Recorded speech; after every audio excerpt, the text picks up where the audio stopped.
Just hold off on the internet until we're done here. Are we on? Yeah, we're on now. Hello, people. Not that there's anyone there. Who knows? Why would you warn me? You just started without me. Yeah, I know. There you go, look. Who's here? Hang on, let me just pull it up here. Yeah. How do I pull it up here? Go to the Facebook. Don't go through the pages manager. I don't know why you wouldn't wait till You think we would have organised this by now, wouldn't you, people? Go to Facebook and then look for Facebook. You just talk Tony to the Houses. camera and I'll pull it up on my phone.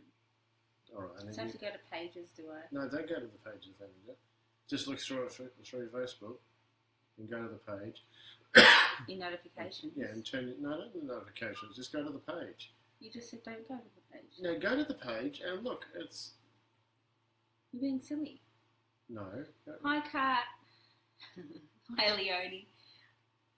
Oh, see, and it's right there. How did you find out? It's there. You don't need to find it. It's there. Oh, you talk to the people. You talk to the people. Look, it's there. I'm shy. Thank you. Okay. Hey. How are you guys? So, We're sorted. Jesus. Not. We're eventually going to get this organised. So if the heater in the background is annoying you, just let us know. You can hear a slight hum. Yeah. Hi, Kate. Mine's not up there. Okay. My phone's not up there. Look, Just refresh it. nothing's happening. No, just don't show them. Just don't show me either. Right. So, what else? So I have to look at the screen. So No, you don't. It cannot play video. Just refresh. Yeah. Yeah, it's working now. Oh. Technology, it's not what it's cracked up to be. Anyway. Hi, so, Kate. I'm drinking iced tea and I'm in a wine glass. Yeah, and I'm having a coffee. So what's been going on? As always, if anyone's got any questions, or if they want to have a go at us about anything, stick it in the comments. You know, I'm ready for a fight. Why you? You do? Went out to the secret location this afternoon. We got my kids up. There's noise in the background. Got my kids up for the weekend. So I thought the secret location is kind of in between where they are in Taylor's Lakes and where we are in Macedon Ranges. So I took them up, driving around the property. So what do you think, kids? My 15-year-old, he doesn't care. Emily loves it. Yeah. But Emily's easy to please. Yeah, I guess so. So it was. They're not going to grasp the whole concept until we're living there and other people are living there. And Yeah, that's it. Well, the sun was going. Every time we try and go over there, the bloody sun's setting and it's getting dark. So. You didn't set the microphone up. No, because Carl, I need to work out if you can use an external. Apparently, you can use an external microphone, an external camera, with Facebook Live, but don't know. It doesn't seem to work. When I plug the external mic and camera in, it just so this is just raw MacBook Air video and audio. So hopefully I'm coming through all right, you guys. So yeah, property's still there. It's still enormous. Horses are still there in the fields, but the horses are going to be there until September. So we've had a couple of people asking, quite a few people asking, well, where is it? Where's the address? What's the address? Where is it? Yeah, we're not going to divulge. That's appropriate word. Appropriate wordage. I didn't know if I said it right. Yeah, divulge.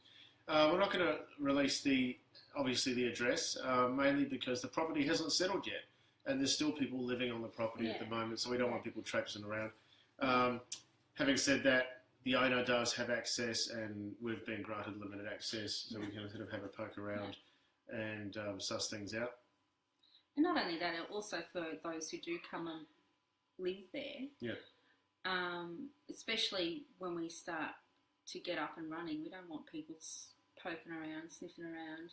Yeah. I mean, we will have people from the public come when we do some workshops and stuff, but that'll be announced when and if that happens? Yeah, so the people that have, I'm sure there'll be a few tie kickers that have emailed us saying, well, what's the information?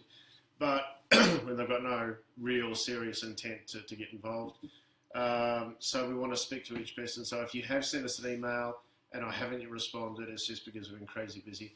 My plan is to this weekend, to tomorrow, go through and call, even briefly, all those people that have given me their mobile number. How many have you got so far? Yeah, I'm not sure what this godlike streak of light is coming down It's upon the me. light, darling. It was there last time. But Is that why you moved it? no, I like the light coming down upon Get me. Trying to cover your whole face now. That's fine. I don't know if anyone else can see it, but anyway. Just plug them in the little box, will come up and click agree. Bullshit, doesn't it? Anyway, no, it doesn't. No, it doesn't. Anyway, try that later. We'll try it with the microphone. I won't muck around with the camera, but I'll try it with the microphone. Do you want to touch base on what happened at the meetup? Yeah, we'll do. But what we can tell you guys is that the land is, to give a bit more of a better location, in between Melton and Gisborne. So Maggie's asking, any hope of northern New South Wales land becoming available?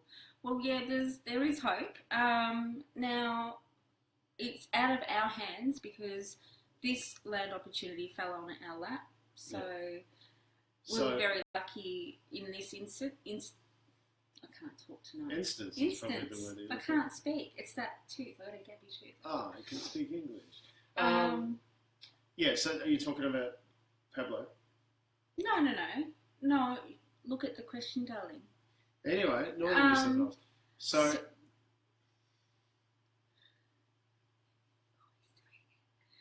now I can't remember. You do it all the time, and I always forget what I'm saying. Just don't mention the company we've been talking to because Honey, because nothing's been writing yet. Yeah, honey, stop it. Well, anyway. It's live. So the point is. No, I was talking. Stop it. Oh, right, well, you go. Hey, Helen. I'm just being trodden upon here. Yeah. Well, in a loving way. You say your bit. I can't say my bit. It's your turn. You go. I can't remember what I was saying. Doesn't matter. There you go. So, there is an organisation that we're working with. No. With the hopes of land becoming available. What are you talking about? Not on a scale. What are you talking about? Not on a scale that we're talking about with this land here in Melbourne. What he's talking about. I'm talking about land, like individual spots for individuals popping up around the country. So there's an organisation that we're working with. There's an organisation that we're working with. Nothing's finalised yet. But this is a new thing. But we're hoping to be able to make some sort of announcement in the next few weeks. Even I'm a bit. What's he talking about? Yeah, I know. But that's not where I was going. I know. But the point is, Pablo, which is not his real name, but we'll call him Pablo. Pablo has 600 odd acres of alpine territory up in New South Wales. Excuse me. And he's got 6 or 8 spots up for grabs. So we're hoping with the land that we've announced, others will start offering up their land as well. With Pablo, it was the sheer coincidence that he's offered up some land in New South Wales, also quite a large acreage. Yeah, but property. he's only offering 6 or 8 spots. We got plenty. But still, of spots, that's better than nothing. Yeah, it's absolutely. all off grid, but it's a fantastic opportunity in New South Wales. It's kind of old school. You get to. It's in the Alpine region. Clear your own space and make your own stuff. Yeah. And slash through the forest kind of thing. Yeah, So. I think once we kick off in September and then Pablo fills his spaces and, you know... But there's not always... We share information and stuff, you know, developments and everything that it'll hopefully snowball from there. But it's not just going to be big slabs of land like what Pablo's got and like this particular landowner's releasing where we're going to be managing it. But there's going to be more landowners in general that said that will say, will come to the party to the tune of, yeah, I've got a couple of acres, I'm happy to have someone down the back. And that's really going to be the majority. It's going to be pretty unusual to have... Hey, Leonie. Hi, Winston. Hey, Winston. Good to see you, mate. But yeah, so this instance of big slabs of land becoming available for multiple people to live on, that's probably going to be a rarity, I think. But there's going to be more and more available where, as I said, someone will be on 10 acres, 20 acres, 50 acres, whatever, and they're quite able to have one or two, in the paddock kind of thing. But more news on that will be announced. But yeah, we had our monthly meetup. I was a bit nervous about a month ago when Lisa suggested doing a meetup in Bendigo. And I said, you got nothing to be nervous about. Country people love this stuff. I mean, 4 or 5 people might turn up. And on Facebook, he's a city bloke, so he doesn't know. On Facebook, we had 25 that said they were going to go. And I always sort of look at those numbers and go, yeah, bullshit, maybe half. And so we initially made a booking for 10. Then we upped it to 20. Yeah. We're in Bendigo on Friday afternoon having a meeting with another organisation. And we figured, while we're there, we may as well check out the RSL for a couple of days early, since we're in town. And of course, they had, we've got no booking. What's that? We've never heard of. So we made sure the booking was there. So we made it for 22. The guy said, yeah, we're better to book a table for 22. If you don't use all the chairs, all the tables, and we can split one off and reuse it, Okay, how you doing? So yeah, so 22, that'll be plenty. And of course, on the Friday, it was about the Wednesday that I got a call from the Bendigo advertiser. Some reporter wanted to interview me over the phone. I said, that's fine. I had a chat with him. And he said, maybe if you can get me some photos. I said, yeah, I'll look into that. I'll get some photos. And I just forgot. Did you? And I thought, so probably nothing will happen because it's a newspaper. Surely they need photos. But no, they ran a story on the Friday in the Bendigo advertiser, the Friday morning. And as a result, 45 odd people rolled up. Well, we can't be sure if that was the reason or if people were just really keen to come along based on the event that you created. But it was funny because, the guy that worked behind the bar came and said, are you the boss? And he's like, well, no, but I am the guy that organised it. No, I'm the El Presidente. No, I missed it. I was too busy talking and I missed the whole thing. Yeah, you were talking to Paula, one of the ladies. So, but no, it was good. We connected up with some people, a couple of people that I've been meaning to catch up with and meet finally. And one of the local council members came along. Oh yeah, that was interesting. Sat right opposite. He says, I'm from the local council. There we go. Had a chat with John. We'll call him John, because that was his name. But John was from the local council. Winston, I agree, 45. Helen, can't believe they complain they had too much business. That's exactly what Robin's from here and Kyneton, actually. And it's not like we were keeping them busy. Not everyone ordered a meal. No, it did. In fact, I had to serve everyone water. I ordered the water and I ended up giving everyone a glass from the bar. So the customer service was a bit shit. It was a nice enough place, though. It was a nice place. But yeah, so the councillor sat down. He said, yeah, I'm from the local council. Hi, Mary. Hey, Mary. And so I thought, here we go. I thought, good opportunity. And he wanted to know more about this tiny house thing and the growth and the movement and why people are doing it. Just wants to do a bit of research. This guy he's pretty old and he was in his probably late 60s. I didn't catch all of the conversation because I was talking to other people. There was a few young blokes there. They were from, I have to look into this actually. There's a financial independence movement apparently, and they're a part of this Facebook group. So I want to check that out. Yeah, we wrote it down somewhere. So they came along because obviously tiny houses fit that model. It's all about people learning to skimp and save and retire by the time they're in their 30s and 40s. So that was fascinating. Probably just based on the concept of not buying shit that you don't need. Yeah, like really being frugal with their money. So so a good range of people came and joined in. A few people came from Melbourne. Rest were pretty much local. There was people that had land. There was several people that had land that were considering putting a tiny house on their land and renting it out, and wanted to find out more about the ins and outs.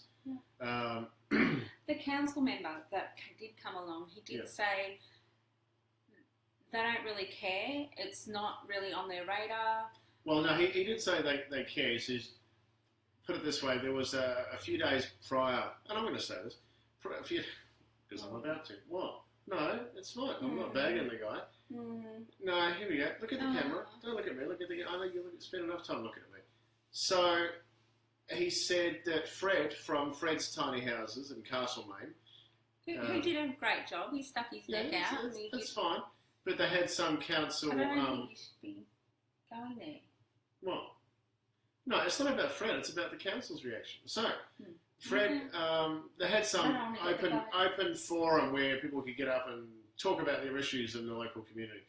And Fred got up apparently and did his thing, talk about the need for tiny houses. Stop poking me. I know what you're doing.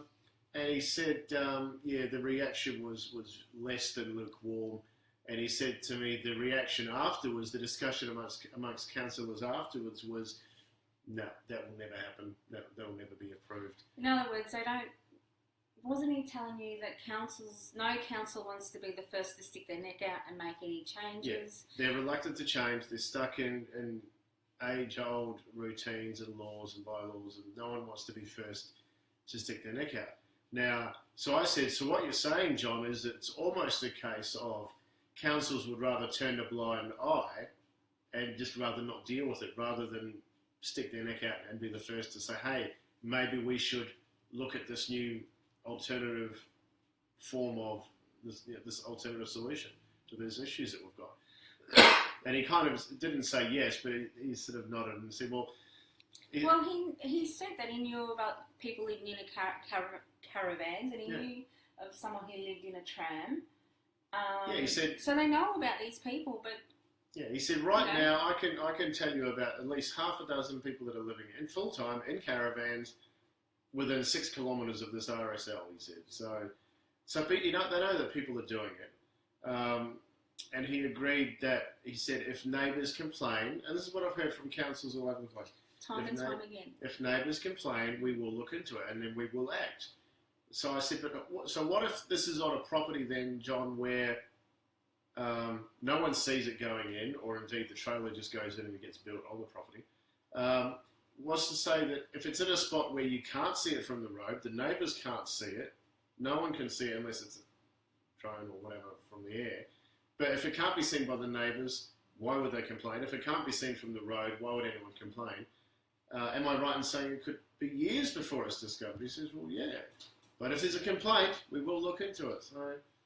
So it just reaffirmed to me that... And, I mean, we've heard other council members at the home shows or wherever it might be say, look, we don't really care. Well, they do, but they're too busy. What I mean is when they say they don't care, they're too busy to worry about it. That's it. They're not out hunting for you. Yeah. Hey, Colleen. So, and as I said to the guy, I said, look, I'm not being belligerent here, but... Well, yeah, Winston, you raise a good point there, because I think, aren't they servants to the people? Aren't they there to serve the people? If the people want change, shouldn't they be sticking their neck out to make that change?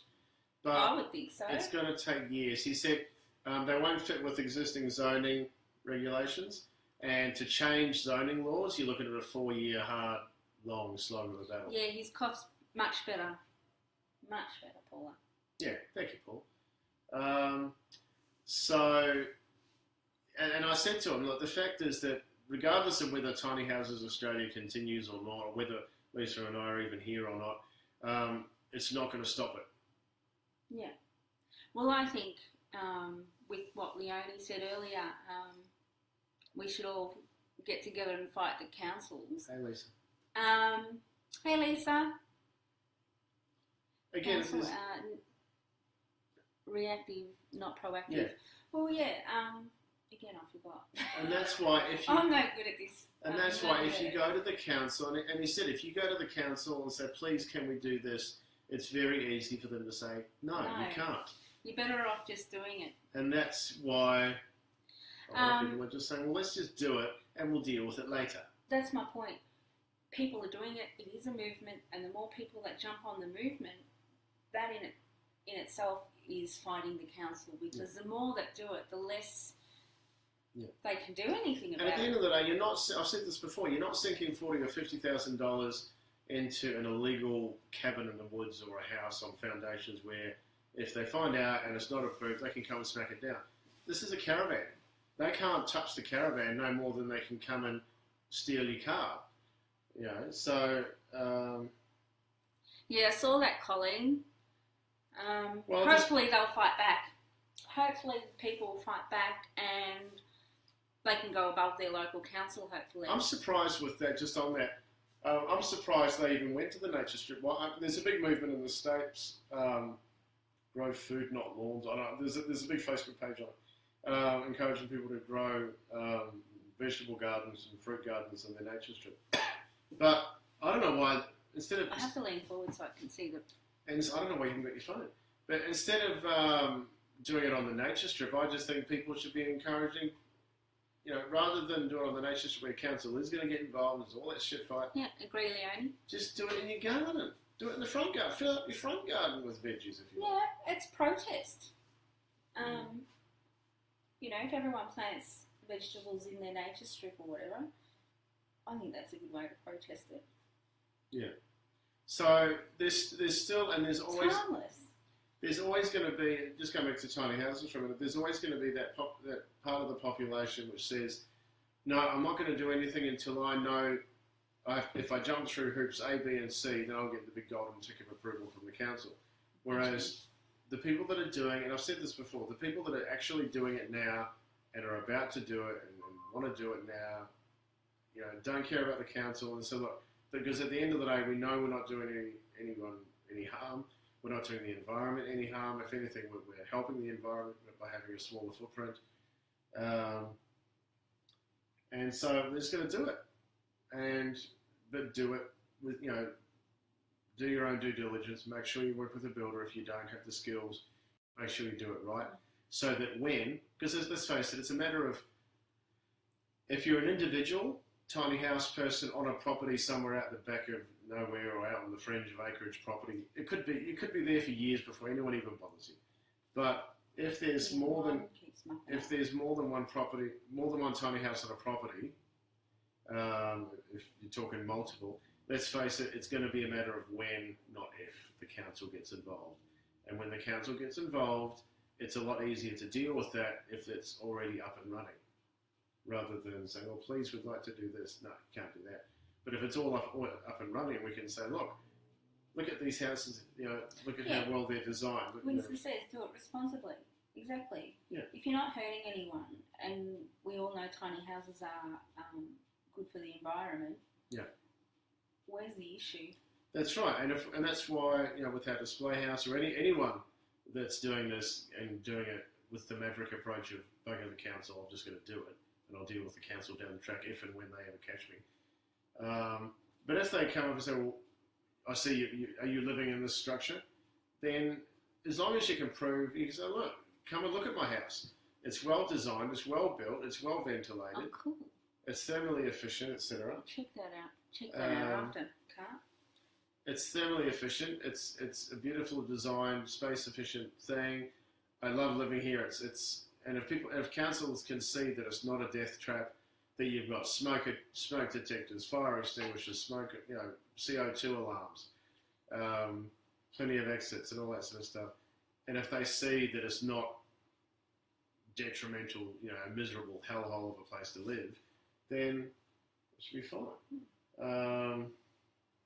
You know, the one thing that we hope, and who was I speaking to today? Speaking to someone.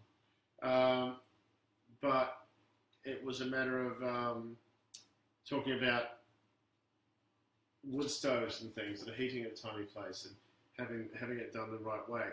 Because what we don't want to see happen is some fool get a pot-belly stove or whatever and put it in their tiny house and go to sleep and not have a window open or whatever, and they don't wake up in the morning. Like that. So that's. I mean, but people do that in normal homes and stuff. You don't make those illegal. it's the same old thing. It's like, how many people die in car accidents? You're not going to make cars illegal, are you? Yeah. So I don't understand the thinking behind, if someone hurts themselves or someone does something wrong, it's going to be bad for everyone, and they'll probably try and stop the movement, which I don't think they can. There's a certain number of people that die by falling out of bunk beds. Yeah, they don't make them illegal. No, you need a rail. So, Speaking of things that are not good for you, did anyone catch the live? I know Lisa did. She was the first one on there with her love hearts to Bryce. Don't think I didn't bloody notice. Ben and Bryce's Bryce did an interview with Ben Garrett live from America. From Healthy Tiny Homes or Tiny Healthy Homes in British Columbia or Canada. Canada, sorry, I should say they're in Canada. And so, Bryce is gallivanting around the world because he's making too much money, so he's going around the States, and apparently he's in Canada now. Why not? Oh, let's go to Canada. Bryce and Ben Garrett did a live thing, a Facebook live thing this morning. At about 30 or 40 or so on. I caught a little bit. I was about to head home from work. You sound tired tonight. And they were talking about the live Bryce porn.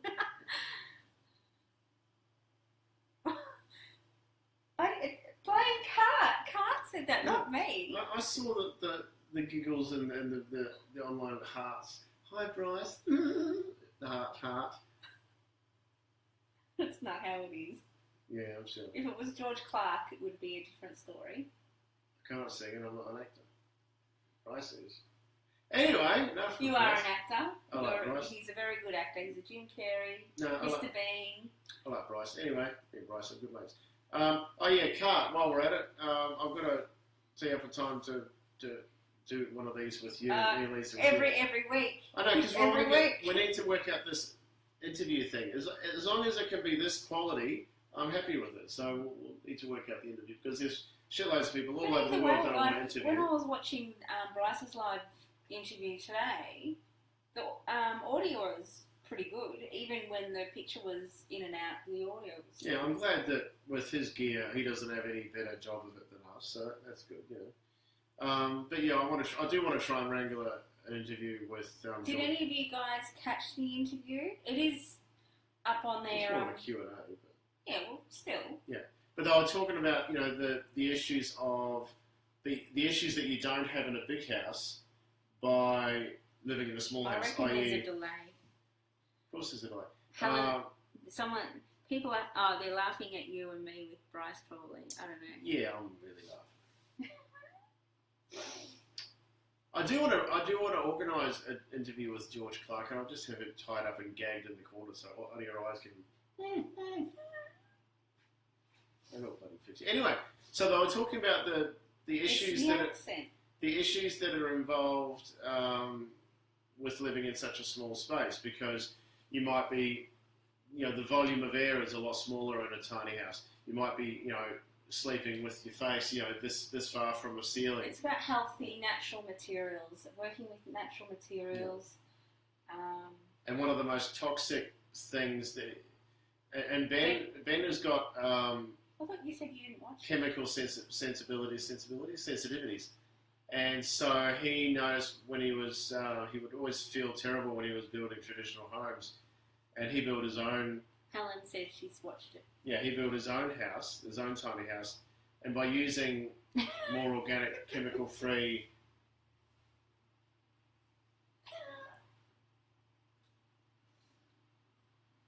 I have the power to remove him as moderator. I can kick him out of the group altogether. Anyway, but yeah, he noticed that when he started working with natural materials and less chemicals, he just felt better. And he had less headaches, less fatigue. And he said one of the biggest, and I didn't watch the whole, it was about 48 minutes or something, was it all? Yeah, something. I didn't watch the whole thing, I just got bits of it. But he said one of the worst things you could do is put spray foam in your house as insulation, because it's just like this toxic soup. And also... He recommends wool for sure. And also... But that's heavy, so it's like, what do you... Recommends what? Wool? Wool.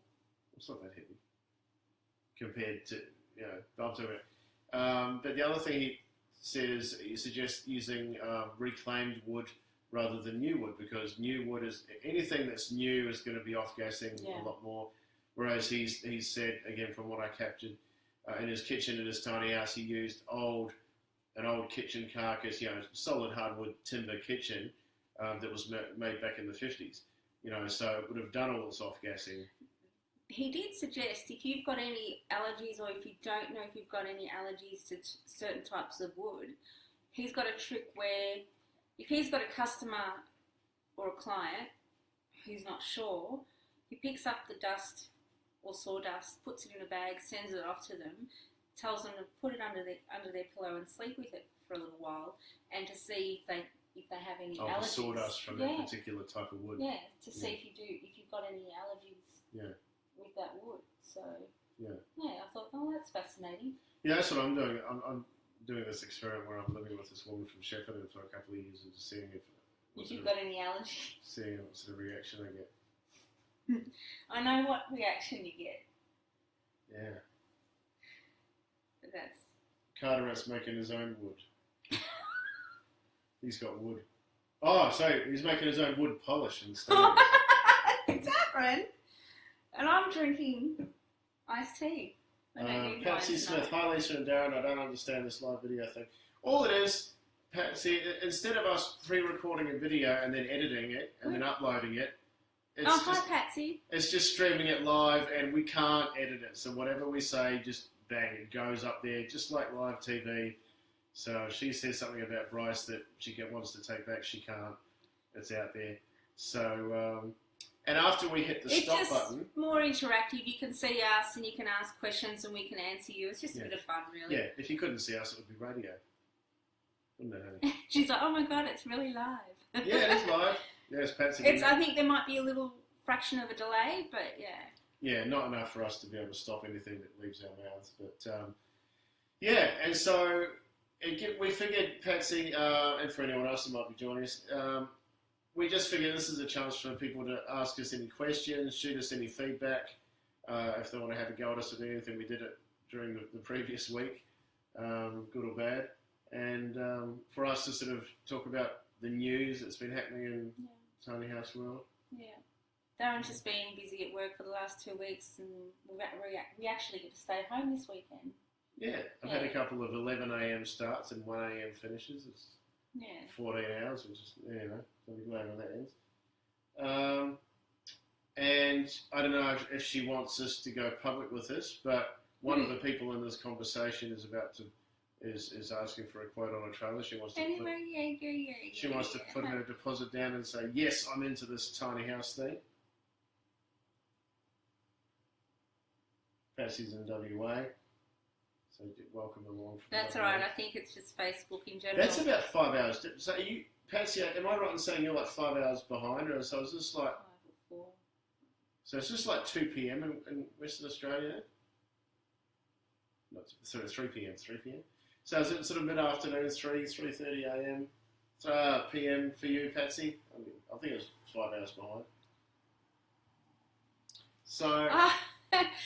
I see what's happening. Lisa's saying Friday Night Live's part of her entertainment, and then Helen said hers too. Leonie says, that sounds like me, Darren. Yes. So Leonie is about to join the ranks of a tiny house trailer owner. And you know what happens. He can't help himself, Leonie. He gets excited. He has to. See, you had to get your trailer from us now, because we'll refer back to this video. You bloody said. But you know the rules, Leonie. Once you got the trailer, you're in, and you can't. There's no turning back. You've got to build the thing then. So it's good to see. We can't talk. We haven't started yet. So. Yeah, well, you keep changing your plans. Thanks, Patsy. Thank you, Patsy. Yeah, look, it's something that we've. I mean, a lot of the stuff we do, we don't get paid. We don't get paid for this stuff on a Friday night. We don't get paid. I don't get paid for the 6,000 or 7,000 hours that I spent building. People don't need to know that. Well, you know what I mean. But we don't get paid for run around doing the meetups. We do it because... Awesome. I'm glad she's getting excited. What about you, Leonie? Are you excited? So you building it for both of you? I was asking Darren earlier if that was the case. Because I know Leonie was considering a shipping container house at one stage, but hopefully she's seen the light and gone for a trailer. It is exciting. I got my son to film us bringing the trailer home. He was waiting at home and he had the drone out. I can't fly it. My son knows how to fly it. You have to be a bit of a gamer, I think, to know how to fly these things. At least when we're out on the big property, hopefully I won't lose the bloody thing and I can learn how to fly it properly. Got to watch for the trees. Yeah, last time I had... Oh, that's awesome. Excellent. Are you both building it together? Beyond excited. So yeah, I was pretty excited for when the trailer arrived. Yeah. I'm really hanging for the next stage though, but obviously September. Bring on Yeah, September. but the good thing is in the interim between when we got the trailer, which is like January or something, and where we are now. That was last year though. We have learned a hell of a lot more about what we do need, what we don't need, what to do and what not to do. So we're going to save money in the long run. Yeah. More and more, especially with this display house that I'm planning, I'm looking at doing it on as small a budget as possible and getting rid of all the stuff that you just don't need. I'm considering not sheathing the bottom of the trailer, just putting insulation, polystyrene blocks up underneath, wedge them in. Because we still want it to look the business, and I'm sure it's the same from a lot of you guys. You'd rather do it on a budget. You'd rather not spend big bucks if you can help it. You probably do want to use recycled and reclaimed materials. Leonie, if you ever need like a barn raising day or what else? Not a workshop, but a working bee. Just let us know. Where are they going to build it? She's got a friend that they're going to be staying at. They can build in their place. Oh, okay. Excellent. Yeah. Because we're just working out the prices, but we are going to be releasing build sites at the property as well. I think the owner's talking about $85 a month. I haven't told you about that email from Mr. Landowner. No. No. No, you haven't. He's been away. Yeah. Yeah. I'm in bed when he comes home from work, and then you're up early. Before the crack of dawn. That's true.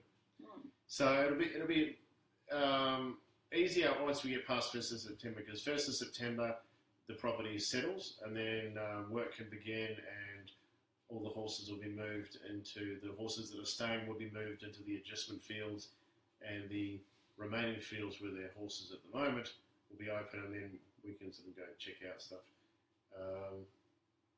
Hi Lindy. She's just got back to her accommodation. In an undisclosed location. Is she taking the piss? Yep, she is. Love it. If Lindy's taking the piss about us she's off to... Oh, that's right. Aladulla's open tomorrow on the 10th. Aladulla's usually open. It's a 10th. You know what I mean? Grant's open day is tomorrow. Excellent. Let us know how you go. Take some photos. Yeah, and tell them that, Lindy, tell Grant that we said hello. I was actually talking to Grant today. Really? Yeah, I'm still working on the Sydney vlog. So I'm doing a bit of a series of our journey to Sydney and back. And I'm just... Taking longer than the actual trip? Yeah, well, I've got to learn things. But we went to Aladulla, we met up with Grant, and we did a bit of a tour, and we did another interview with Grant. But after we left and we were on our way to Sydney, we listened back to the audio, and it was just really crap. So all week I've been trying to get my head around fixing this audio, which I think I did a pretty good job. I actually sent it to Cart to listen to, and he heard it. He said, sounds all right. So. I don't know what the problem is. We've got a lapel mic that goes into the phone, and she uses it on the gimbal. Leonie, is it arthritis or what is it? I don't know why I'm yelling. It's Leonie. I've got arthritis, so I can relate. In fact, that we talked about that on the live thing today, because when they were talking about health issues and natural products, it's talking about the environment has a lot to do with health impacts, and that's part of the reason why I want to go tiny. It's part of the reason why I want to have my own vegetables. I want to go organic, grow my own food. Part of it that I saw, he was also talking about it can impact the design choices you make as well. For example, he said if people, I know Ben actually mentioned arthritis, and he said if people have got arthritis, should they be having a loft where they're going to go up and down stairs? Maybe not, because that's going to give I think he understands, because he was referring to his own, what did he say? His sensitivities with fibromyalgia and with arthritis. I've also got fibro secondary to arthritis. So I'll get the what do you call it? When you're really tired. I get the brain fog. I don't know if you can tell. Yeah. But what do you call it when you're really tired? Not. Chronic fatigue. Yeah, that one. Yeah, I get all of that. Oh, you've got it too, Leonie. Yeah, I got it too. It's not good. So part of the reason why I'm going tiny, apart from the system, apart from health and financial, all of those reasons. So, yeah. So, so as Lisa said, she is working on a video, which is funny because we did a video, an interview with Grant, follow up from the one we did in Sydney, and I like Kat's thinking. Look, I've got stairs, but I can walk up them forward, but I'll be walking backwards, coming back down. There is a tiny house that's been built in the States where they've got a lift for the dog, like some fat bloody dog. Oh, yeah. A basket with a pulley system, I think. We did another follow-up interview with Grant about what's been going on since the Sydney show. We did a full tiny house tour of his smaller, like 5 metre, the smallest series that he's got, which doesn't have stairs and has a ladder. And it looked really good, but for those of you that have been wondering how we get our smooth video, it's one of these.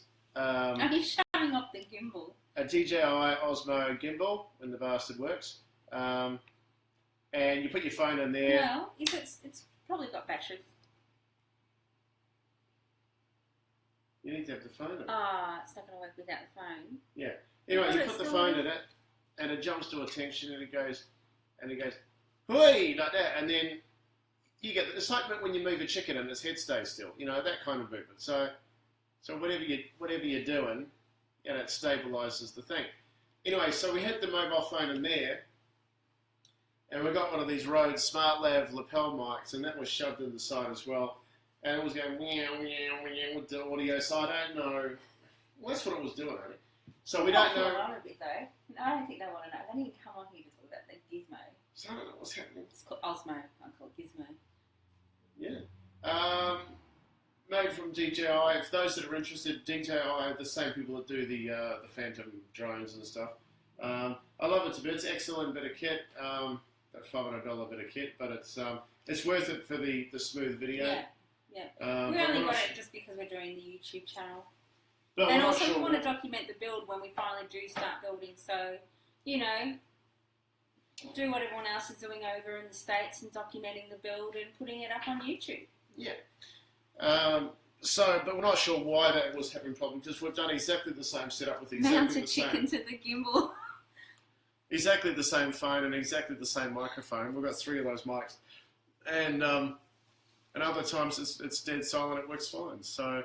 Did you like my chicken dance? But we've got the shotgun mic on the big camera now, so that would negate the need. The lapel mics are good, but you've got to connect those up to a phone, and then you get a video and an audio. Men and their toys. Anyway. So... But you lost the camera connection to the tripod. I haven't. It'll be upstairs somewhere. I rang Carl. It's not in the tiny house, so we found something. I reckon it's in your suitcase. You still haven't unpacked your suitcase. It's still sitting on the floor. Stuart! Hey! Oh, hey, Stuart. How you going in your tiny? I don't know why I'm yelling. It's not like there's a tunnel. Someone who's actually doing it rather than just us who's talking about it. We are getting there, Stuart. But, yeah, for those of you that don't know, Stuart is from Tiny House Transition, so make sure you check out his Facebook page to see what he's been doing. But we've been meaning to catch up with you, Stuart. We would love to come out and do a proper interview. We did do an interview when you were half building, but I'm sure I've got that footage somewhere. That never saw the light of day. We've had practice since then, Stuart. That was a good one, though. We're a little bit better now. Yeah, that was good. That was in his house before it even finished. Yeah. So basically an empty shell. Yeah. Check the handbag. Yeah, no, well, I've checked it. It's not there. It's him. He packed it all. So, what did you do with my Carl's tiny house was like a workshop still. There was power tools and sawdust everywhere. I didn't put anything in any cupboards or drawers. I reckon it's in the car. We'll have to check the car. Anyway, worst case scenario, absolutely. Oh, thanks, Stuart. Yeah, we'll do a proper interview and tour. Yeah, we'll do that. There's a few people that we're gonna. It's getting to the stage where we need to actually organise like a road trip, because the area of Victoria where Stuart is, don't worry, Stuart, we won't reveal where it is. Over that side of town, there's a few people that we're going to go and interview. Yeah. There's another interview. I put some sneak peek photos up on the Facebook page. There is a guy I've just come across recently who's built. No, I think we need to stay overnight over that a beautiful tiny house, and so we're going to be going over and interviewing him and his wife, who built it together. And so there's those guys. Ben from Little Red, the interview we did with Ben with that little tiny house. He sold his tiny house. Yep, so Little Red is no longer available.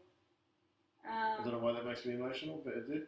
Because we helped. Yeah. The buyer saw our YouTube channel, and so saw the YouTube video and contacted Ben. So so that's gone. Yeah. But we are going to leave as I said to Ben, we are going to leave the listing up on the website. And what I've done is I've just put sold over the top of it.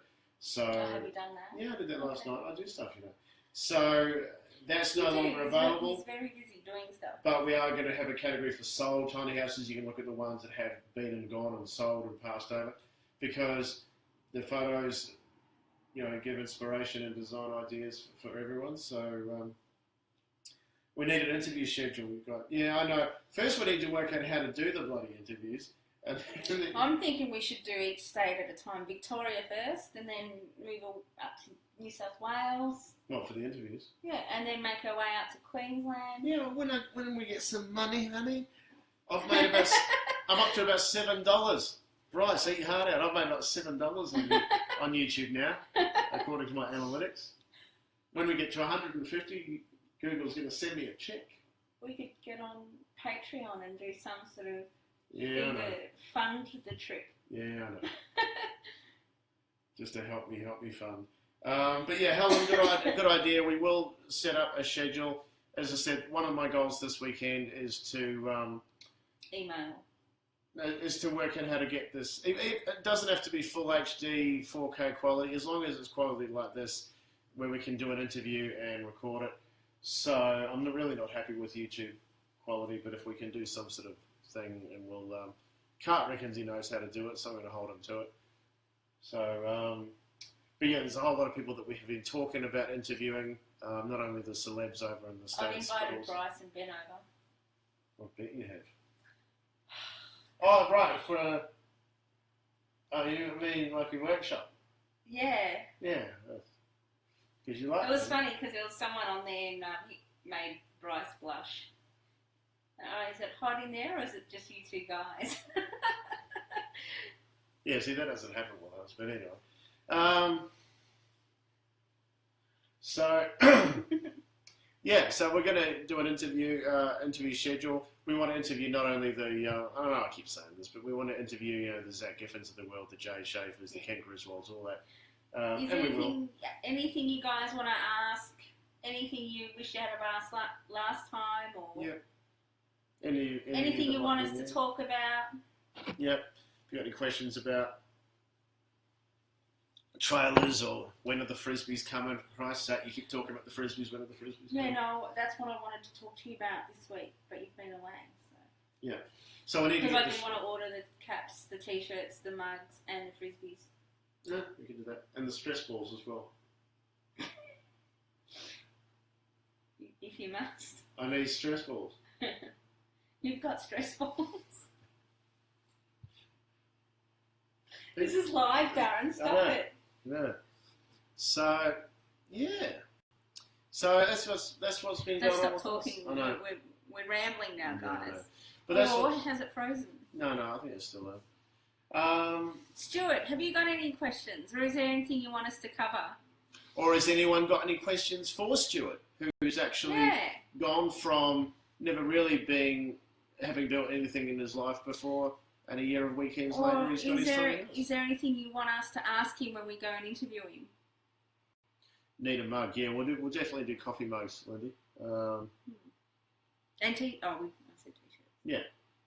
We just need to, ideally we want to work out a supplier that can do drop shipping, which means when you buy it on the website, the manufacturer or the supplier, wherever in the world that may be, will just ship it straight to you rather than going to us, and we don't want to have to pack things in the post packs and go down to the post office. So it's quicker and easier, so we just need to find a reliable. Yeah. So we'll get that going. The other thing that I'm wanting to do is approach some of because there's a lot of tiny house plan sets that are available. That's okay, Christine. We're just rambling, waffling on like we do. That's right, Christine. We're just killing time till you got here. As Stuart actually knows, there's a lot of plan sets available in the States that you can download to build your tiny house, but a lot of the ones in the US, and there's all different, there's good ones and expensive ones and cheaper ones, some more detailed than others, but a lot of them, they're pretty much all in imperial, inches and 3/8 and, feet and yards, not in metric. And the other thing is, even if they were a metric, they're still not designed for for Australian weight restrictions. So one of my projects is to reach out to some of the people that I know and see if we can do Australianised versions of their plans. I think would be a good idea. Yeah, that's a good idea. Because I know Stuart, for example, in fact, Stuart, that's a good question. In order to take Vina Lestado's plans from Soul House Design and adapt those to Australia, I mean, did you have to make a lot of adjustments? Obviously, it wouldn't be 2x4 and 2x6s everywhere, but I'd be interested, and that's one of the things we'll probably ask you in the interview. Winston's also asking Stuart, what extra skills did you have to learn? He came to one of the first workshops, Winston, that Stuart helped organise. Yeah, so Stuart came to our very first tiny house building workshop. No, he did. First one. You came to the second one. Yeah, I came to the second one. That's when all the trouble started. So, he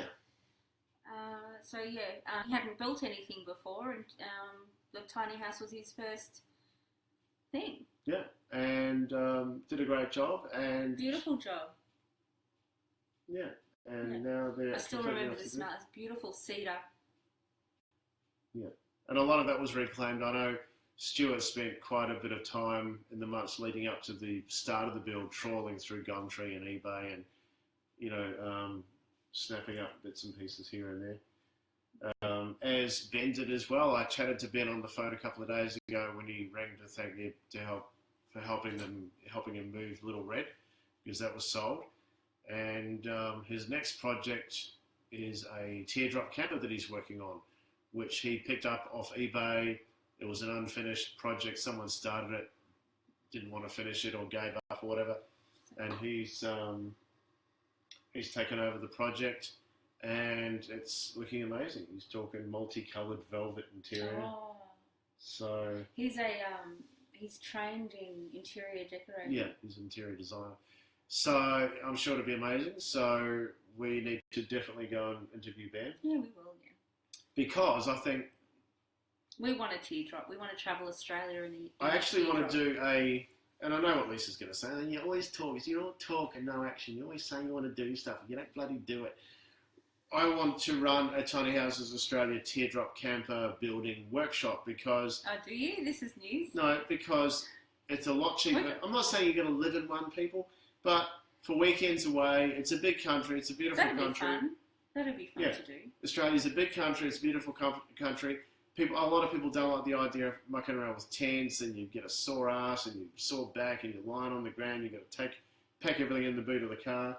With the teardrop camper, this thing that Ben is working on weighs barely 200 kilograms. Probably 300 or 400 by the time he finishes it.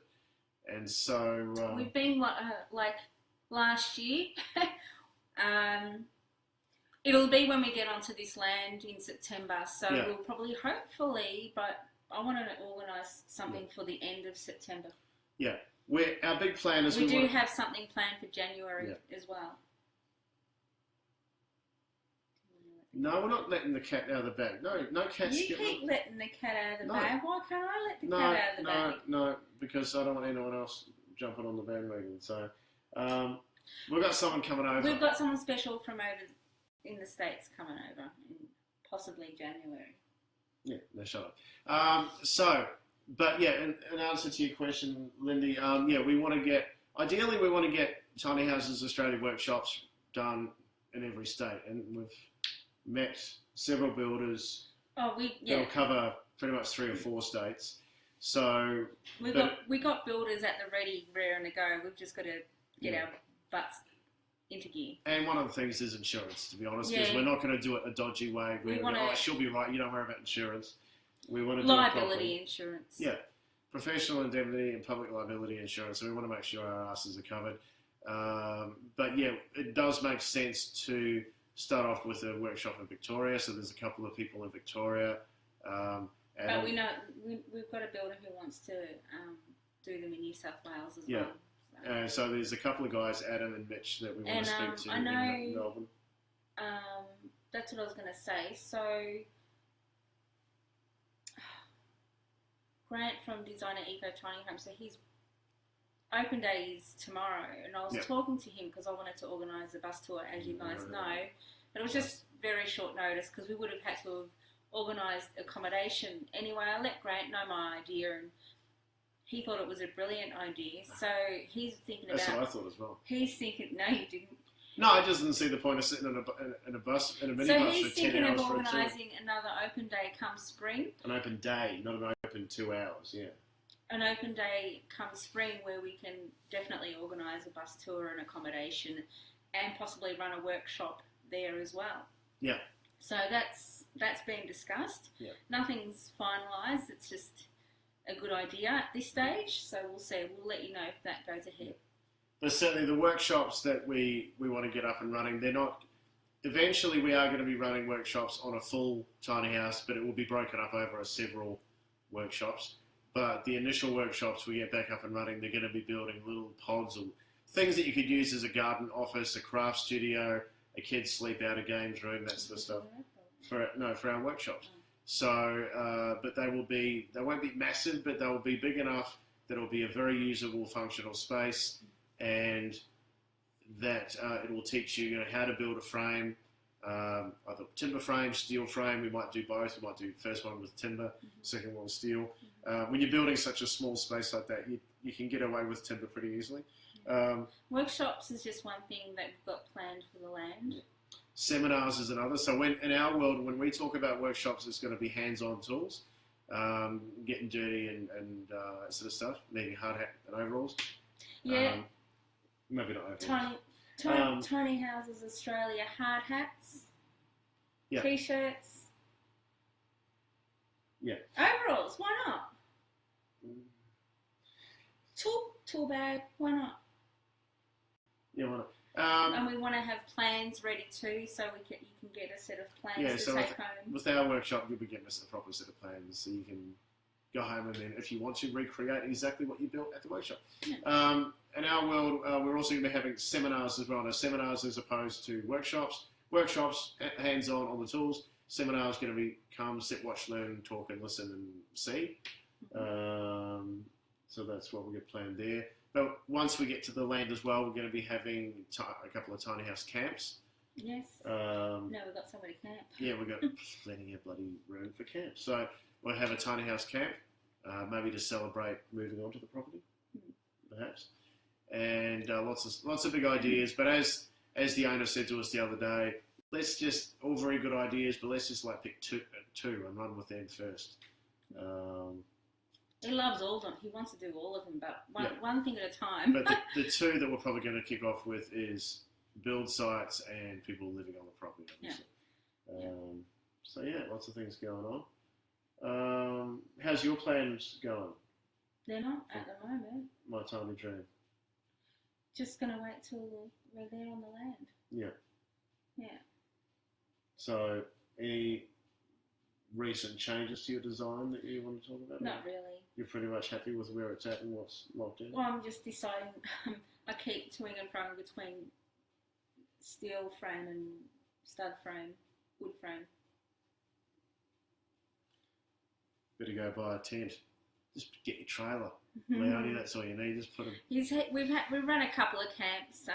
The first one was very successful. Stuart actually first met Darren at the camp, the first camp you ran. Yeah, so I don't even know if Stuart's still there. He might have gone. But if he is, I met Stuart at the first workshop, first camp, sorry. I actually met Murray Goodchild from the Tall Tiny at one of our meetups, our one-off. It was at the park. Early meetups. We had a barbecue at Joel's Park in Melbourne. I met Murray there and Vicky and Grace, their little one. And Murray said, oh yeah, I'm going to do it. I've just bought a trailer. And then at the first camp that we had, Murray said, I've started, I'm underway. Termites are a real thing. Yeah, steel does look good. And especially if you're looking at doing a smaller build, such as a little camper, getaway, teardrop camper, garden, studio, office, craft room. Because what Ben did, as we said in the video, he went to use different steel. Yeah, he went to Bunnings, but he got steel from Bunnings. Yeah. And that little red, if you haven't checked it out, check our YouTube channel. If you haven't subscribed to it. You can't see it because it's enclosed. You can't see what he used. I know, but the point is to check out what he did. Actually, I want to check out his Instagram. Check out the video because that whole place that Ben did, which was 2.3 metres wide and about 3 or 4.3 metres long, that whole thing weighed under a tonne. It was like 930 kilograms. What's his Instagram again? Tiny House Project on Instagram for Ben Strong. No, you believe me? Yeah, I'm looking it up. I mean, I follow it, but yeah, I'm still learning. I know. Instagram. I've also had word from a couple of our trailer customers who are more than happy for us to come out and do another interview with them. As I've said in the past, ideally we'd like to, and there's reasons for this. Laura's come. Oh, did I tell you? Laura said, yeah, I'd love to have you come out and interview me, but maybe let's wait until I'm a bit further in so we've got something to show. So, as I've said before, I would like to do an interview with people, and this not only for our trailer customers, but any of you guys that are building, like Leonie, when you start building, once you've got the frame up and it's all wrapped up and you're sort of right solid into it, I'd like to come out and interview people just to see what they think of the whole process thus far, maybe when they get to like lock-up stage.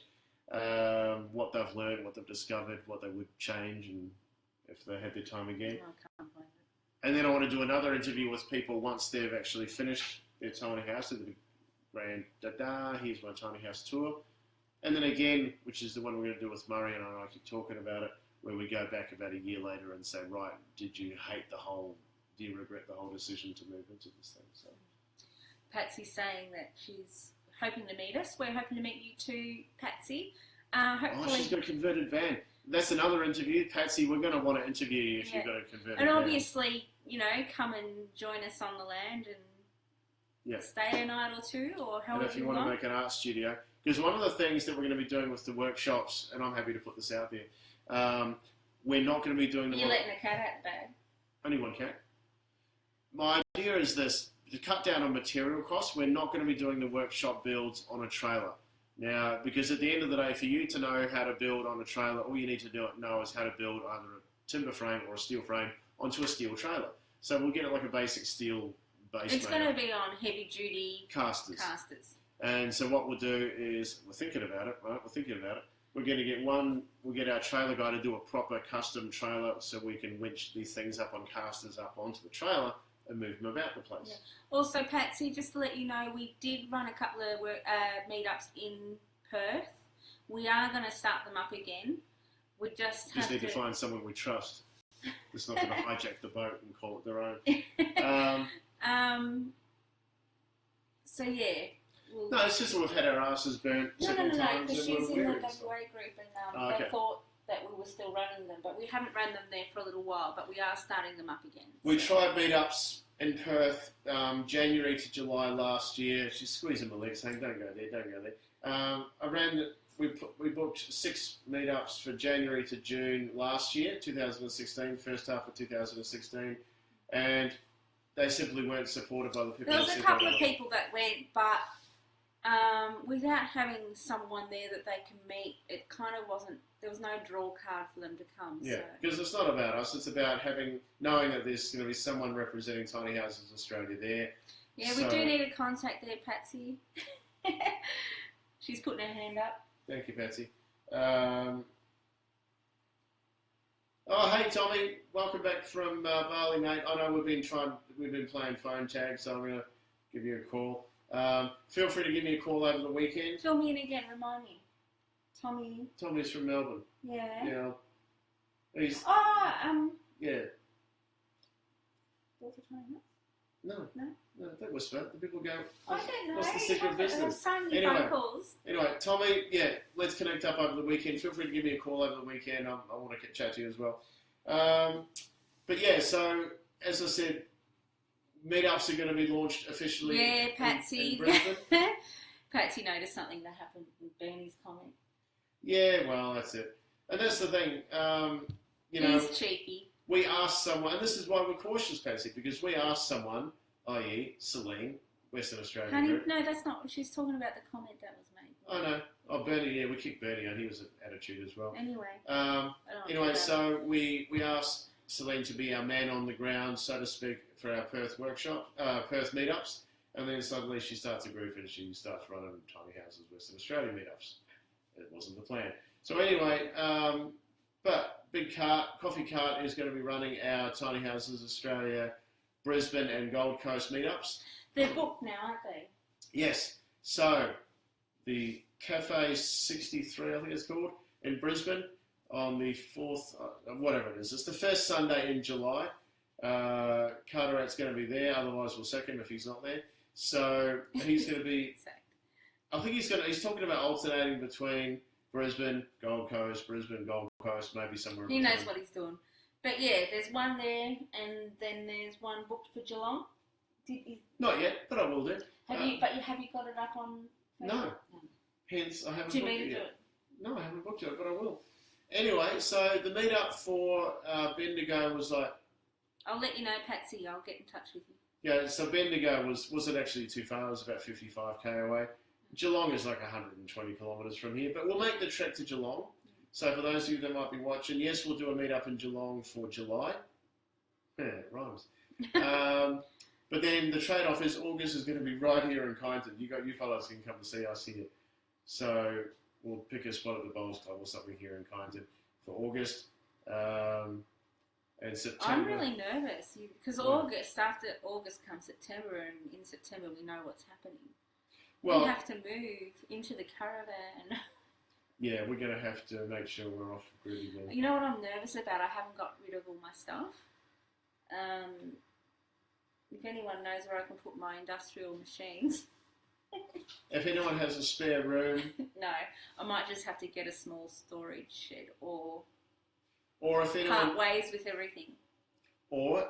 And this is serious. If any of our followers out there does have a spare room or a spare bit of space in their garage up the northwestern suburbs of Melbourne, I'm not actually asking, honey. Why don't you pay one of our followers rather than pay it to Mr. Bastard Business Owner Self-Storage Man? It's fine.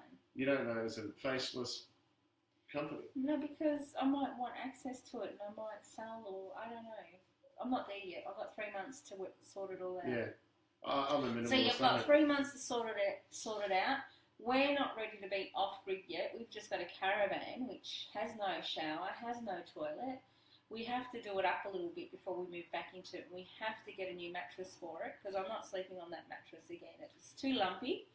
It's one of these really inflexible ones, and it's just a vast of We'll just get a foam mattress or something, like get one cut to size. Yeah, we'll go on from IKEA, I think. But no, we just figure while it's empty. Just go to Clark Rubber or something and get one cut. But we just figure while it's empty, it's a good opportunity come spring to give it a coat of paint.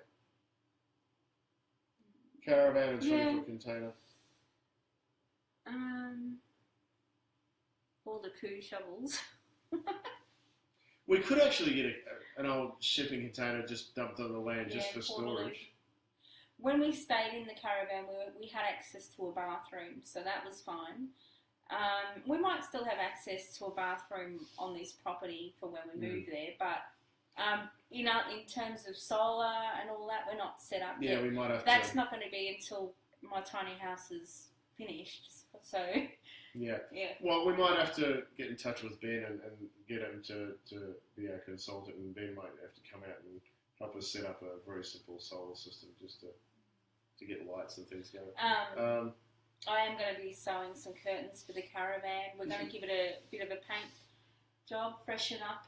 Because at least we can use the annex. We've never actually used the annex. Yeah, because we couldn't put the annex up in the driveway. That would have been too obvious. But we can out on the land. So, So now with the tiny houses... But what, like the couch we're sitting on, what are we going to do? We could put that in the annex. We could, but just sell it. Just sell everything.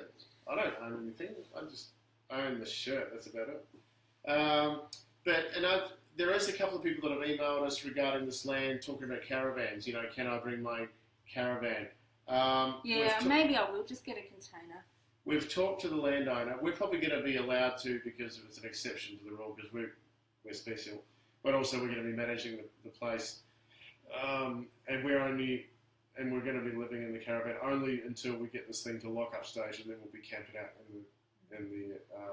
then we'll probably move into the camp out in the tiny house and use the caravan to store all the shit in.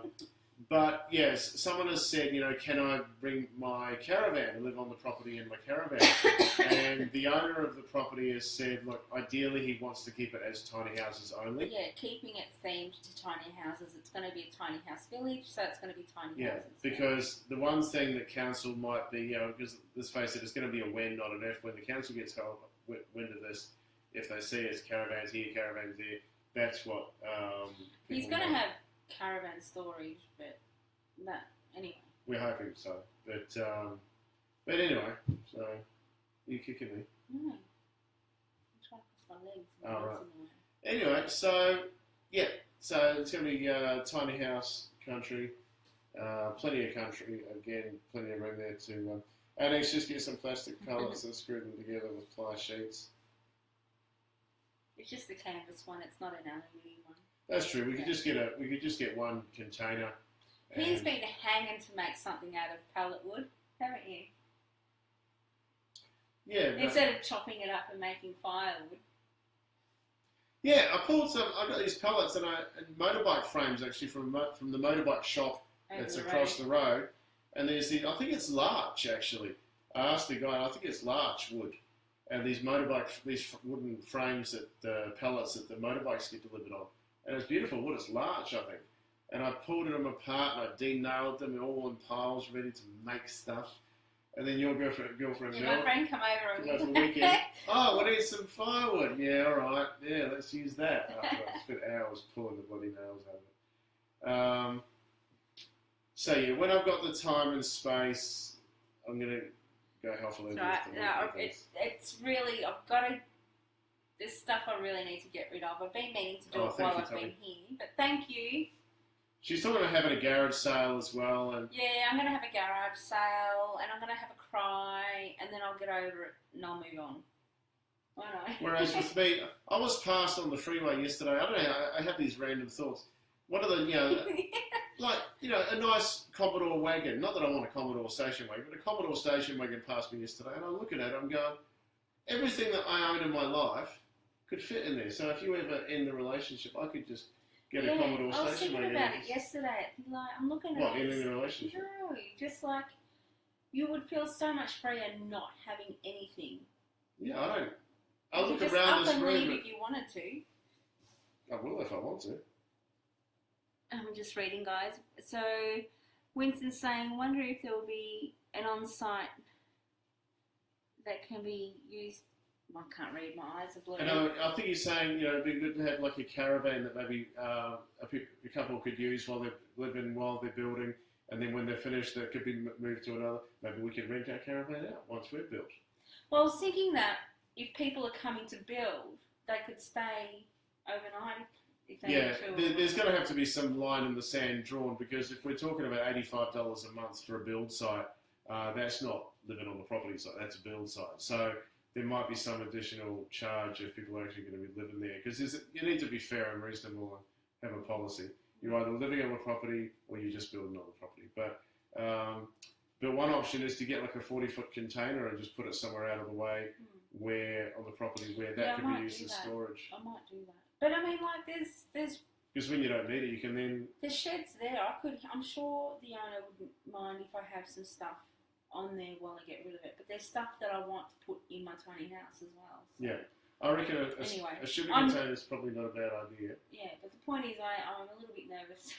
Because when you don't need it anymore, you can then sell it. Like, I'm not nervous about getting rid of the stuff. I'm nervous about we've only got 3 months to do it all in. Yeah. But no, I think a shipping container is a great idea, and it's. Can I let a cat out of there? What? Which one? What? No. Why? No. Yay! One of the ideas is also to have a tiny house cafe on the premises as well. A cafe, which is actually a tiny house that we build by means of our workshops. Well, not necessarily. You might just pay someone to build it. No, we'll do it at the workshop.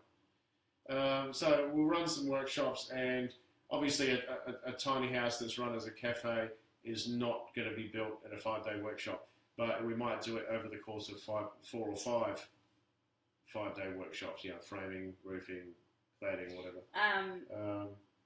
Because we are talking about having display homes just for the public to come and have a look at some display homes. Yeah, we're talking to and some while tiny they're house builders. there, they can come and have a coffee and. Yeah. If you want to check out what our inspiration has been, and you watch some bastard's going to nick this idea, but anyway, the Story Coffee Company in the States run a tiny cafe out of a tiny house, and it's very cool. And so, or convert the container. Yeah, Kate's got a good point. You know, once we're finished using it for storage, you can either convert it and then sell it. My studio. Yeah, but the owner of the property doesn't really want container. He wants everything on. Yeah, that's true. I would have to convert it and sell it. Yeah, so either convert it and sell it, but long term he doesn't want, or just leave it for storage. Like a B&B option or something. It could be one Lots of of options. these. It could be a stealth. There's things that we need to run by the owner. And It could be a stealth winter Airbnb option. This is painted camouflage green, hidden in most of the trees, no windows, just the big doors at the end. Open it up. So, are the build areas undercover? Yes, there's a couple undercover. There is a couple undercover. There's not a huge amount undercover, because if you're talking about building a tiny house, Colleen, which is potentially 4.2 metres tall, we're talking you need something which has got like a 5-metre roof. It would be difficult to actually enclose that large one up the back. Just get some curry, and even if it's old second-hand curry. Yeah, maybe. I think open is fine. I mean, like at the end of the day, look at Oz. Oz and his builder got to lock-up stage in a week. So if you have your trailer, and this is the thing, it's not, I'm going to potter along by myself and gradually get it done. If you just want to get it watertight and weather-tight, which is the same thing, then what you can do is work with a builder. It might be $50, $60 an hour 50 or 60 bucks an hour. There's only 8 watching. Thanks very much.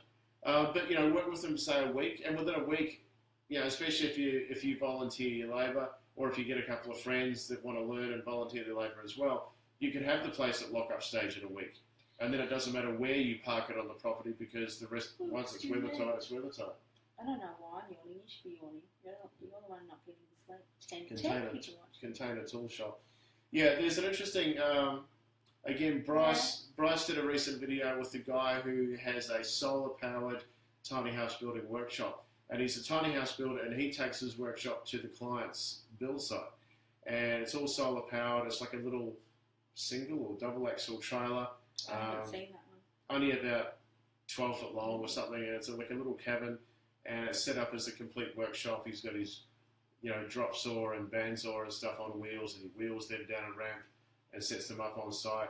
So very cool. And if we do get to that stage where we've got our own workshop, we might do that. Maybe the workshop will be built at a workshop.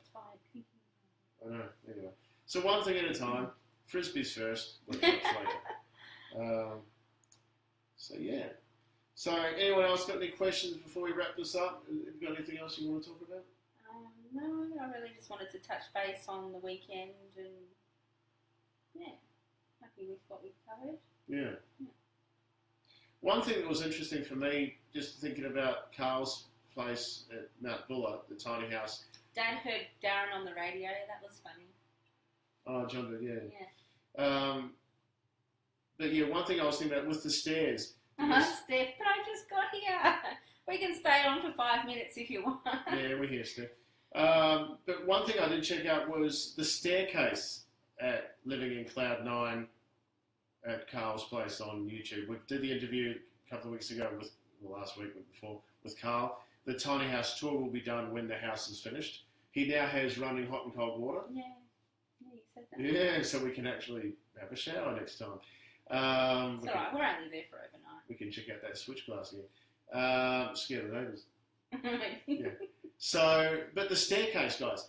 The staircase it's a smaller size tread than Grant's at Designer Echo Tiny Homes because he had a more of a chunky staircase. Now, for some people, the reason I say this is because staircase... When you say chunky, you mean, you have to make large steps. Yeah. So... Stride.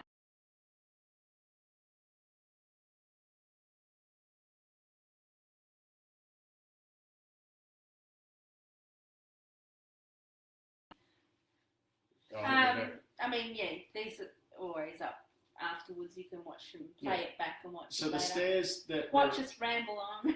so the staircase that Grant put in his first display house, the one we did on our YouTube channel, the steps there were kind of milk crate sort of size, if you know what I mean. Quite sizable, chunky steps. Whereas what Carl's done in his tiny house, he's got about 200 mil up. The rises and the treads are about 200 mil. And that was actually, you found it quite comfortable. Yeah. I think standard, I remember when I was in the townhouse with my ex, I measured, and I think standard builders out there might quote me differently, but I think it's 160 mil, which is standard staircase height. But this Carl's at about 200 mil, and that was really quite comfortable. Yeah. It is an interesting... I'm looking forward to the filming it, actually. It is an interesting... Darren jokes that he's going to film me do the tour. No. Yeah, I'm going to put a poll out in the group. Who wants to see who doing the next interview? Is it me? You're sticking me. Look at the bloody camera. Let's get Lisa out there. But you would still interrupt. No, I don't care. Yes, you can do the editing. So yeah, Carl's place is good.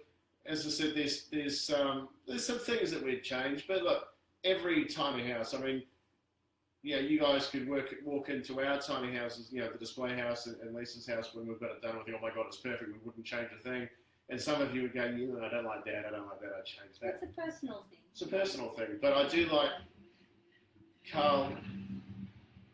Oh, someone's got the V8 Commodore going. But Did you guys hear that? I don't know.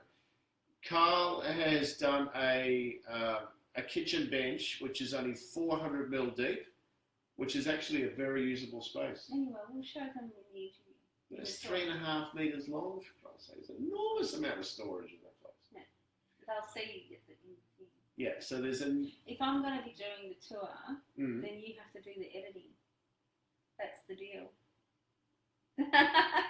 He wants to see me do the interview. Well, he has to do the editing. Be like, start, stop, cut, no, fuck it, keep going, it'll be alright. And the directing, you reckon? No, that's it. So, yeah, but anyway, so we'll head off. But yeah, we're looking forward to... oh, Nadia's here. Yeah, that's another idea as well. Yeah, that's true, Nadia. There's a couple of tiny houses that have the big chunky stairs with the little blocks in between. I like it. It's kind of artistic. Next interview, Darren. Lisa talks too much. But the focus. I'm talking about Nadia's comment. Nadia, there's a few tiny houses out there on Pinterest that you've seen with the big chunky stairs, and they've got sort of the interim of the smaller blocks in between. You also like the alternating ones. And invariably, that one with the blocks in between, the smaller steps in between, invariably that raises questions like, oh, it's a tripping hazard, that's dangerous, who the hell is going to use that? It's just silly. I would have to remember what foot to take off on. Yeah. The alternate staircases, there's one that's been done in the States, and it's not a very well-known... Someone's going to be holding the camera, Colleen. It's not a very well-known... but you know this idea of the storage stairs, where you've got all the covers we can just do a deep in the stairs? version of it. We can both hold it and go, no. Yeah. Anyway, so there's a... We'll take in turns. There's a tiny house that's been done in the... I'm going to bloody get this out.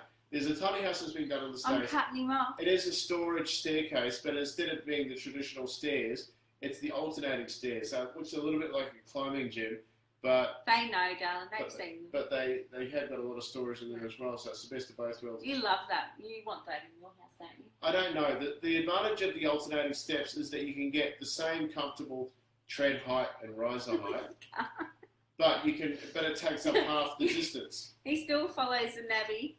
He doesn't look at the signs cut. Nani says for doggies to get it. That's right. Cats can...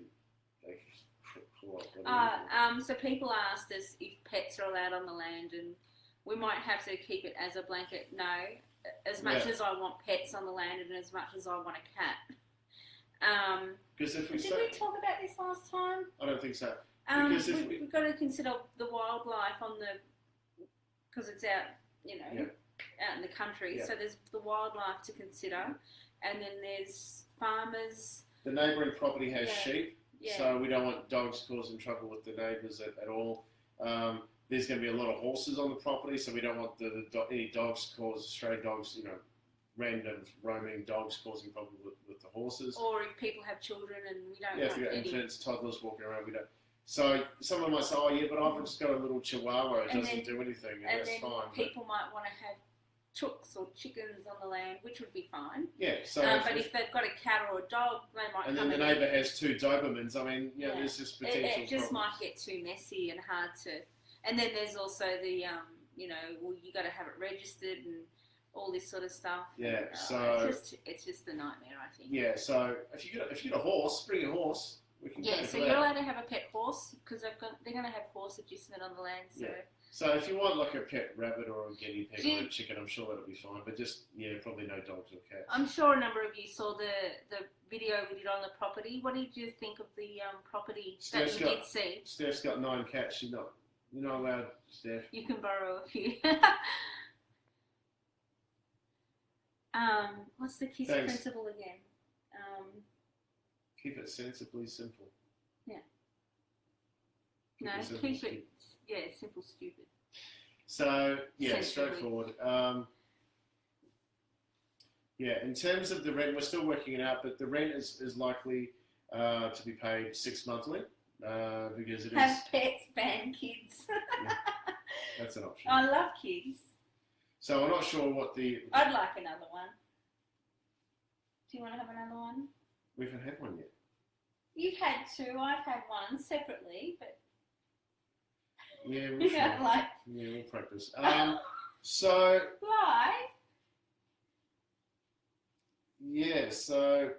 Beautiful property, shame I can't live there. Why can't Leona live there? But you can, Because it's, Well, maybe she's got pets. oh, right. Maybe that's why. Look, we'll have to see how it goes with the whole pet thing. But as I said, we don't want to be seen to be picking favourites and discriminating. Lindy said it looks great, lots of space. Yeah.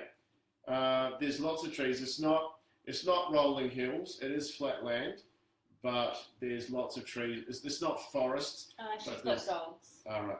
But there's lots of I'd love to. I mean, like we haven't nothing's set in stone at the moment. Nothing's set in stone.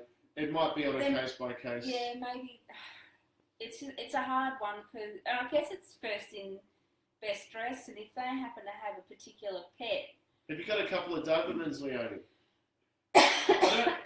I'm imagining Leonie doesn't have Dobermans. Because even the owner, we were talking with the owner about it, and he's like, yeah, it's a hard one, you know. We'd like to, but is it going to create unwanted issues? Yeah, if someone's got a Pomeranian and no one's got a Rottweiler and they don't like each other and all that sort of stuff. So, because I really want a cat. I want to. My cat died 2 years ago, and not that I want to replace her, but I do like having a pet cat. What about, would you consider a pet goat? We're probably going to have a goat anyway. That it can mow the lawn, eat the grass. Yeah, we talked about, well, maybe we can have a rule where they're inside pets only. Or no dogs, no pets that weigh more than 5 kilos. Or small lap pets. Something like that. Maybe it's like, I don't want to have to say no, but... Maybe it's like when you go on a holiday. It's a hard one, you see where... It's like when you go on holiday and your carry-on luggage has to fit in the little box. So maybe we'll have like a, does your pet they fit, think that does your pet fit in this box? Terriers. Pet sheep.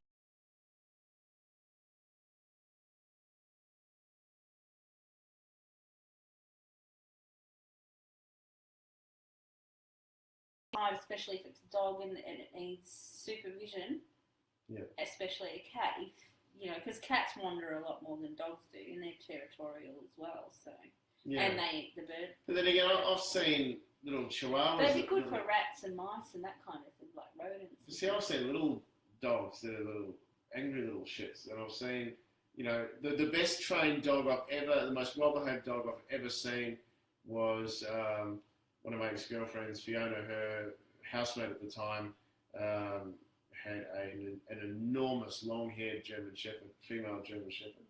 It was enormous, and it was just the most well-behaved dog I've ever come across. And I've met little Chihuahuas and Terriers that are little shits. So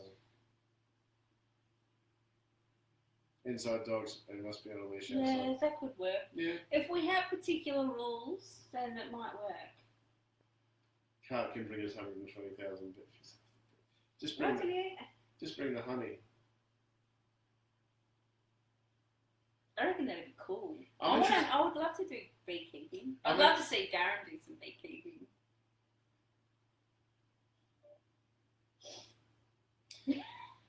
I want to look at getting one of those flow. Maybe we could bandy together with the residents and have a joint flow hive. There was for those of you that don't know, there was a company, I think it's a New Zealand company, Australian company. No, it's an Australian company. We could get them out to come and... Yeah, was it Australian? Yeah, Australian company. And they went on Kickstarter, or I think it was Kickstarter. And they wanted Cart would know. And... Cart's a beekeeper. Yeah, check out Flow. Cart, he didn't know you were a beekeeper. I was editing that video that you saw. He was like, why do you got that written there? Because I said, this is... for you, Cart. Anyway, so these couple of Queensland guys, they wanted to crowd fund $50,000 to get their company off the ground, Indiegogo, and Digo. Is that what it's called? I know what she means. Flowhive was on Kickstarter. Oh, Kickstarter. I knew it was Indiegogo or Kickstarter. Anyway, I think they wanted like $50,000 to get their company started, and I think they raised close to $6 million. I don't know what you're talking about. Hi, Kevin. Hey, Kevin. So I think they raised like $6 million, and it was just this really easy. Yeah, we want permaculture. It'd be great to have bees, make our own honey. We're going to have a communal garden.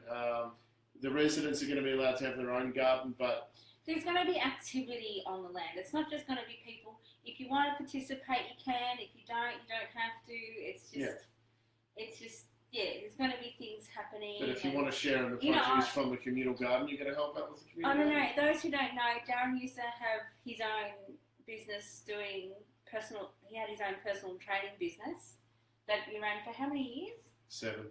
7 years. What was it? Step back into life? Was that? Step into life. Step into life.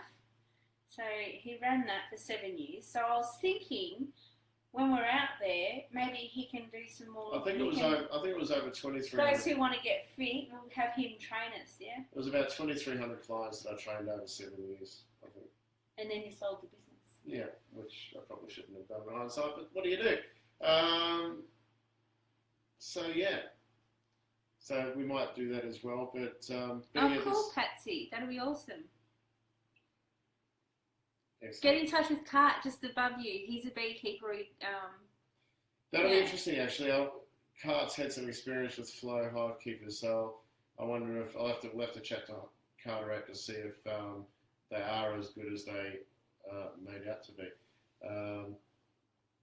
It reminds me of my childhood. I remember I've only ever had it once, honeycomb, and it was, I think I had honey dripping down my arms and everything. I was like, oh. It reminds me of my first bee sting. Yeah, I've had a few bee stings. Yeah, that's it. So yeah, there's going to be a communal garden, and it's one of the other groups he moderates. There you go. Let us know. We'll join up and hassle you in their car. We'll do some shit stirring and get booted. Yeah. So there is going to be a communal fruit and vegetable garden. That's the perfect opportunity and place for middle-aged man in lycra for us to do permaculture. Awfully serious. You guys can muck around. The perfect opportunity for us to do some permaculture, gardening, because the surprising. He's up in Queensland, Patsy. He's where again? Who? Car. It's Ipswich. Ipswich. It's the perfect opportunity to work on some gardening workshops, because it's surprising in 2017 how few people actually know how to grow their own vegetables and how to even start the idea of. I'm still trying to keep my plants alive. How to get a garden going. My indoor plants I have trouble keeping alive. Yeah, so we're going to do workshops on gardening as well, and how to grow it, space efficient gardening, how to grow your own vegetables, edible garden. If the residents want to have their own garden around their house, they can do that, but we're going to state that everything has to be on wheels, so on casters, so when you do move, you can take your garden with you. Same, Lindy. I don't have a green thumb. I'm learning though. I want to get there. I want to grow my own vegetables. And Lindy kills everything. I'd like to grow my own pot plant. Lindy's not welcome in our community. She kills everything.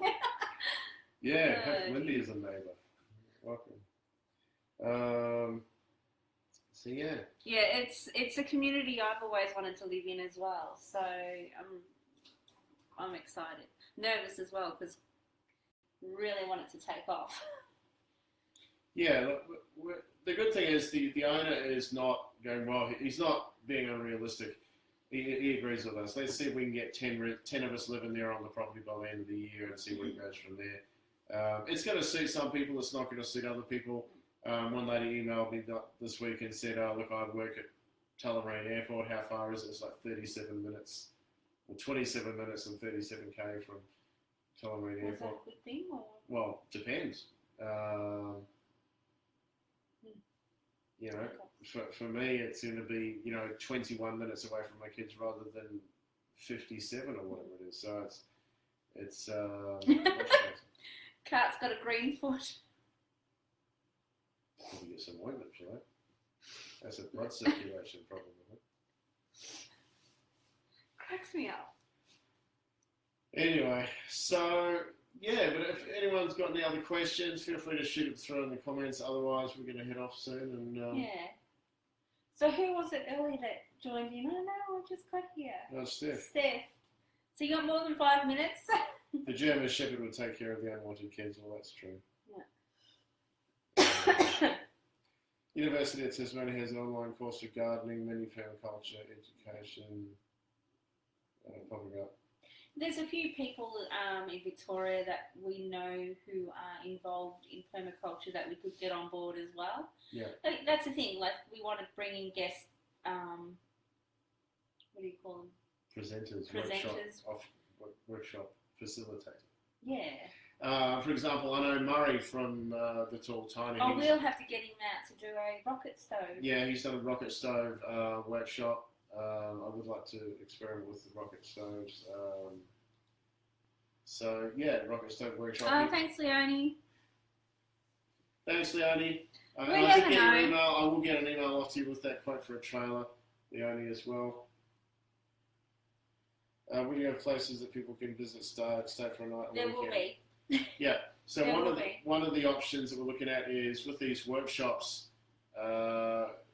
Certainly, with the idea of building a full tiny house, we'll build it over the series of 4 or 5 workshops, and then once we've got a house complete, it'll stay on the land, and we'll rent it out Airbnb style. We'll split the profit with the owner. But it's not just that. There's other things in the works as well.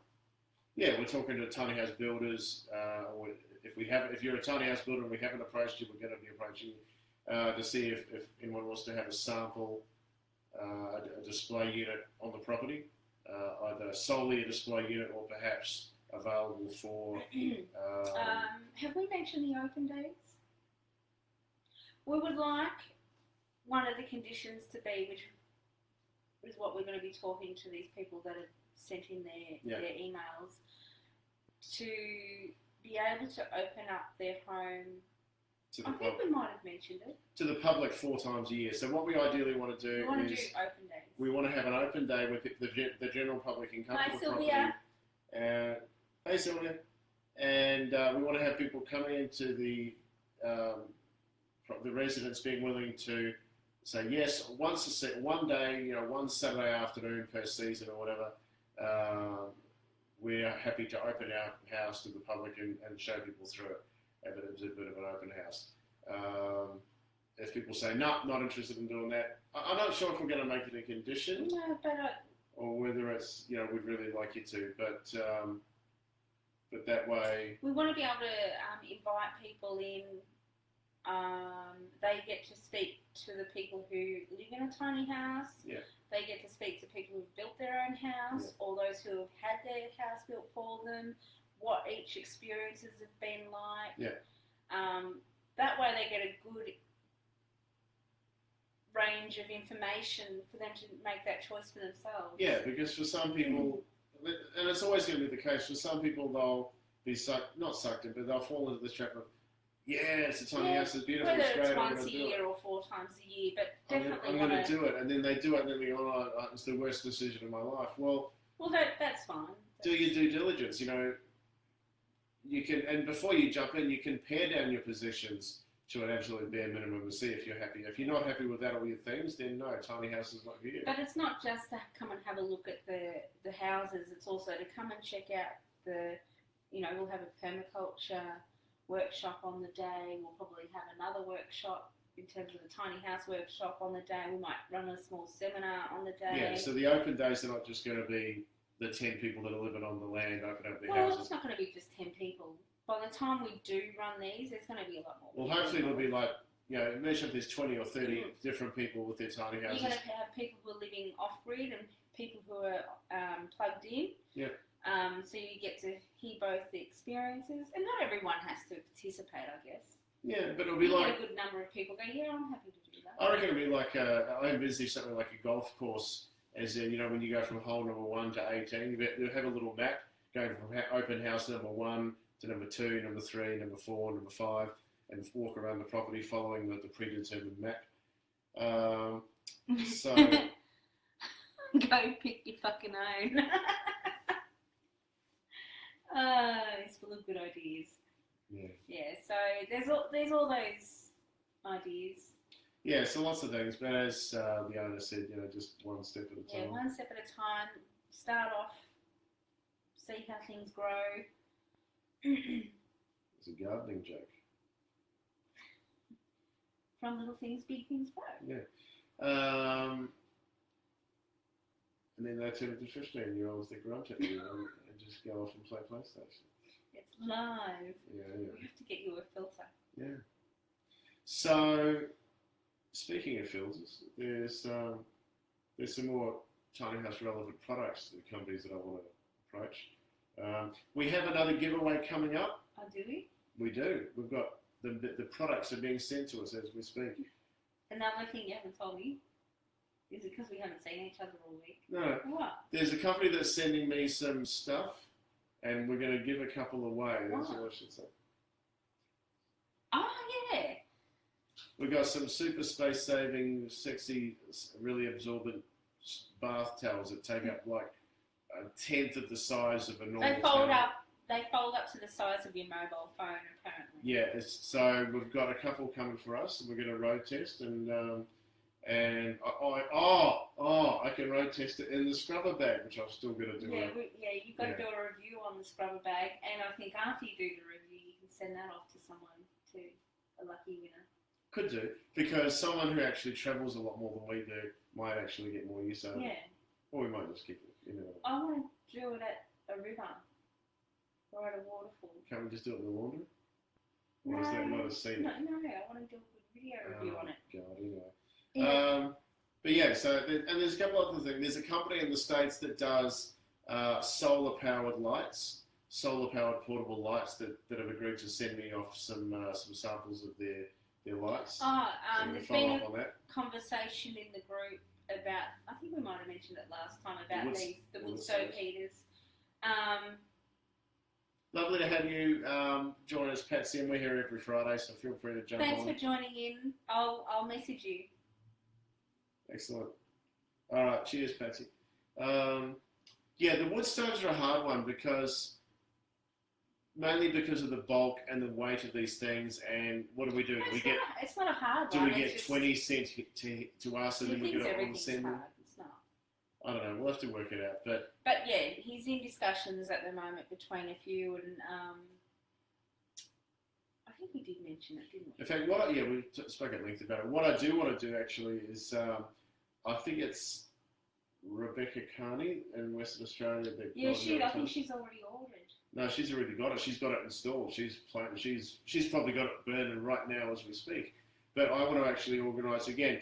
We need to organise this interview thing. Of Misty. She's got hers installed. Oh yeah. So anyway, Misty, we're going to organise an interview with Misty, hopefully, where we can actually chat to her about her experiences with. In fact, Misty is in Victoria. Yeah, she's in Victoria. We need to go and see Misty then. And so. Oh, special delivery. What's that message? We got a special message. We just got a message of a thumbs up from our international mate that we want to get over for a workshop. What's he saying? We'll talk more pretty soon. Just have to survive getting set up for this weekend. So anyway, so this is going to be the first one of many more. I'm sure once we get the first one under our belt, we go, that wasn't too bad. Let's do another one.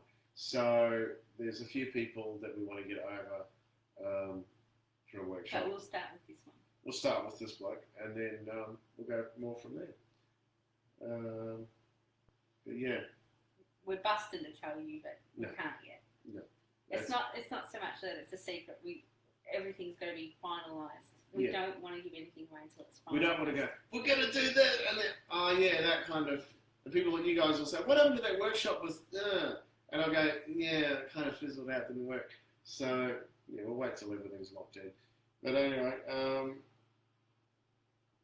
Cart will still need a bath. But when we give it away, Cart, you ain't going to win. You already won something.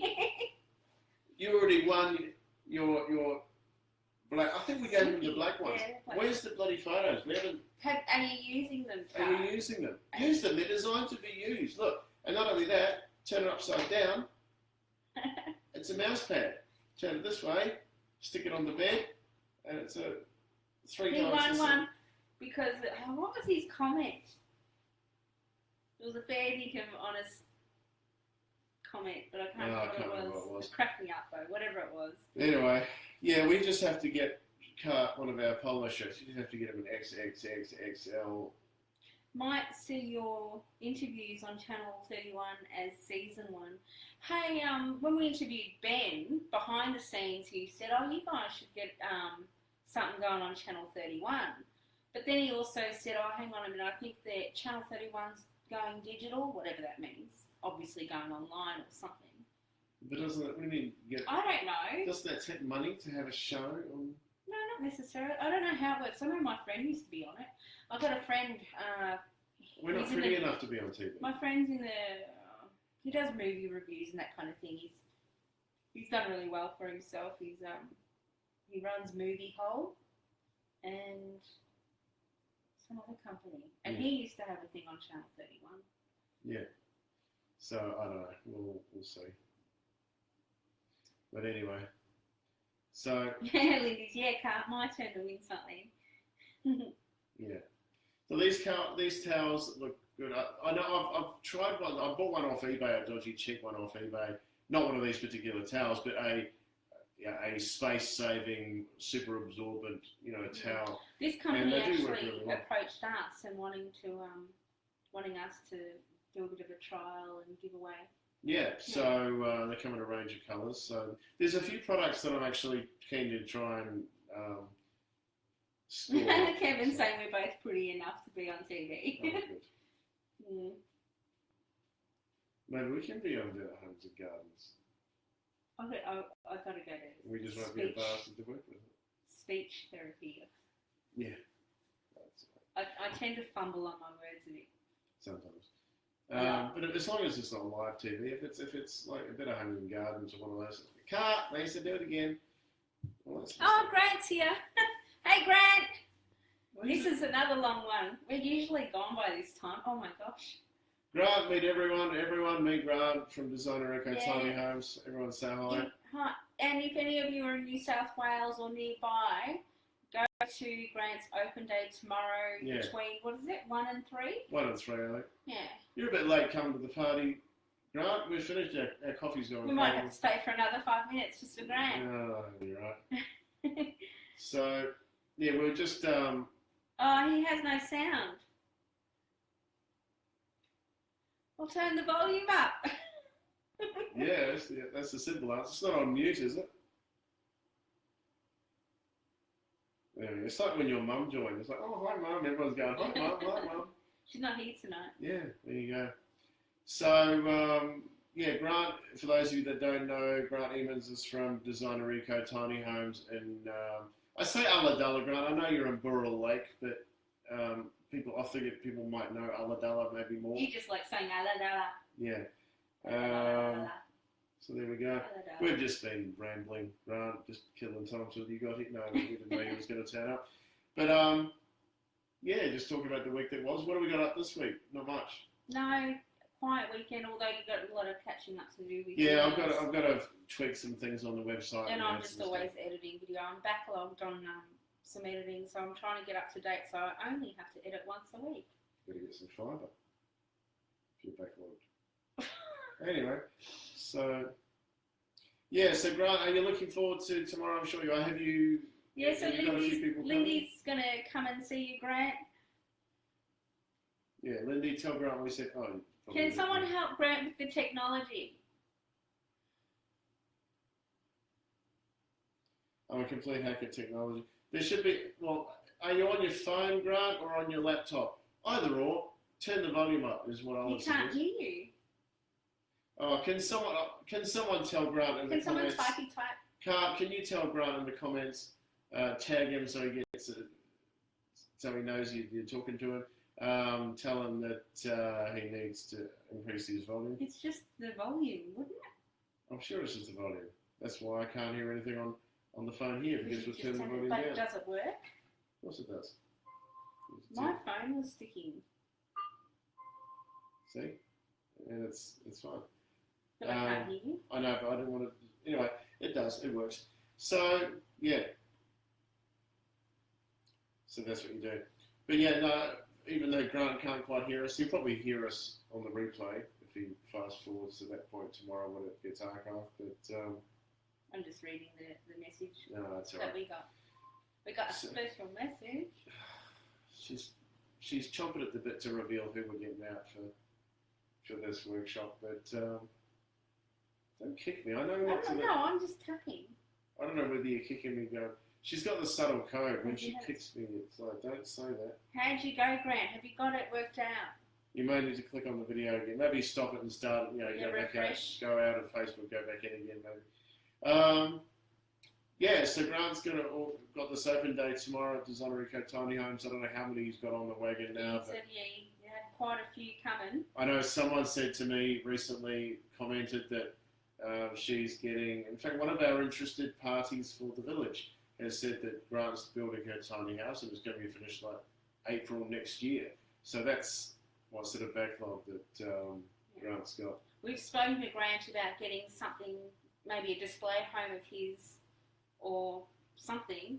And he's happy to try and get one of his tiny houses. I mean, anytime I ask Grant the odd question about our house, he looks at me and goes, "Do you want me to just build it for you?" He just wanted to. How about I just build it for you? I said, I'd love for him to just build it for me, but it's just going to cost me. Yeah, it's just going to cost me. So yeah, but does he do it half price if I help build? Yeah, if we organise 20 volunteers, will that work? Maybe you can do my plans, or pay him to do my plans or something. Yeah, Grant, we need someone to do a professional set of proper plans for the display house and your house. But anyway, but yeah, there's lots of stuff that we've got planned. As I said, I'm serious about that idea of a teardrop workshop as well. I think that would be good. It's something that would be really affordable. And it can be done on the arse end of a garden trailer. I tried to twist his arm. I said, well, if we can't organise the bus tour, maybe we should just drive up there. But we've just been run off our feet. No, because my Ford Focus, which made it to Sydney and back without any problems at all, has done a heater core, and that's a $2,000 repair, and I don't have $2,000 at the moment. Maybe I should do a little shit box. Maybe I should do a crowdfunding campaign to get me back on the road in the yellow Focus. No, you don't want to do what's his name does. What, beg? Oh, yeah, I don't really want to beg. No, not beg. But anyway, take people for a ride. So I'm back in the 1995 Mazda 121 sedan that's done 297,000 kilometres. Yeah, not looking forward to driving that. Anyway.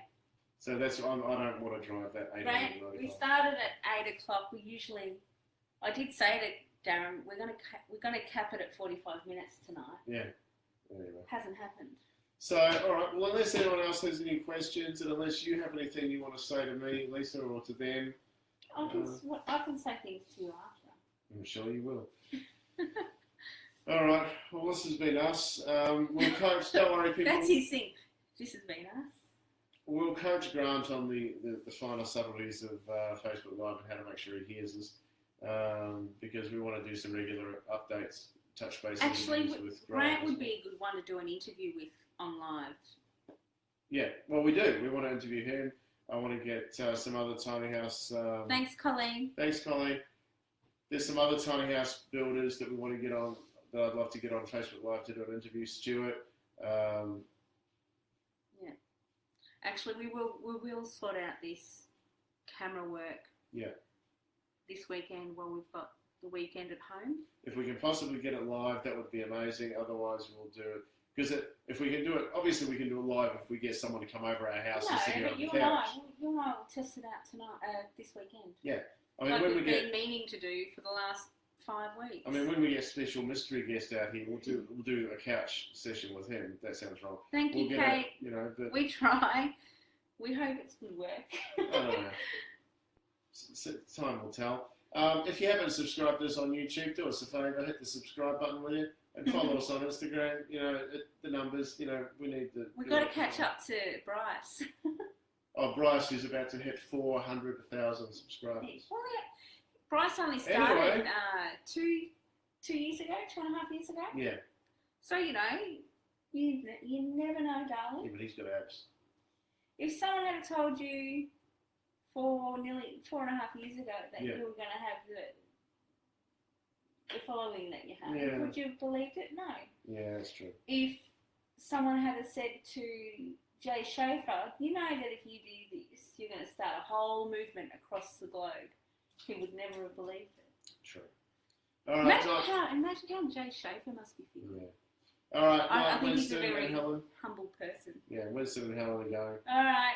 Thanks, I like Kate. it when you guys start saying goodbye. I don't feel so bad. Yeah, it's a subtle way of saying, yeah, I had enough of you now, Neffers. Yeah.